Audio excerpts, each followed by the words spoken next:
આપણામાંથી ઘણા બધાને એવી ટેવ હશે કે થોડો ઘણો પણ તાવ આવ્યો હોય કે તાવ આવવાની શરૂઆત જ થઈ હોય કે તરત આપણે લોકો એન્ટીબાયોટિક લેવાનું શરૂ કરી દઈએ. આપણી માનસિકતા એવી હોય કે ભાઈ વહેલી નહીં તો મોડી લેવી જ પડશે, તો અત્યારથી લઈ લઈએ એટલે વાંધો ના આવે.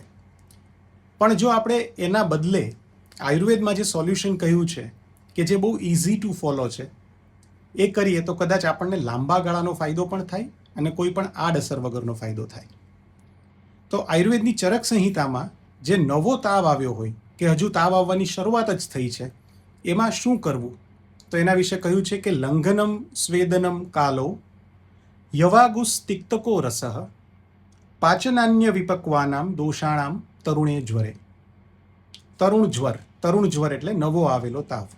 એમાં શું કરવાનું? સૌથી પહેલું લંઘનમ, ઓછું જમવાનું, પેટને શક્ય હોય ત્યાં સુધી ખાલી રાખો. મગનું ઓસામણ છે, પાતળી ખીચડી છે, એવું તમે લઈ શકો.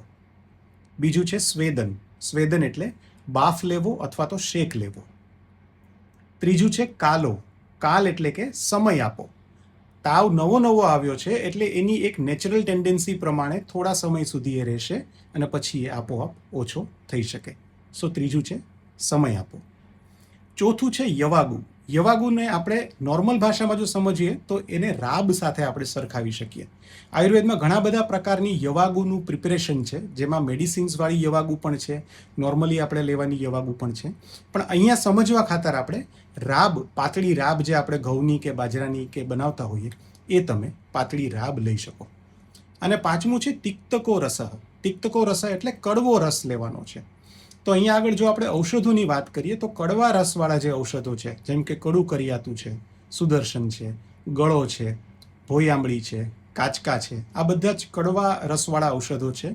અને અત્યારના સમયે રિસર્ચ પ્રમાણે આ બધા જ ઔષધો જે છે એ તાવને દૂર કરવામાં પ્રૂવન છે. તો તમે કડવા રસવાળા દ્રવ્યો અને ઔષધિઓનો ઉપયોગ કરી શકો.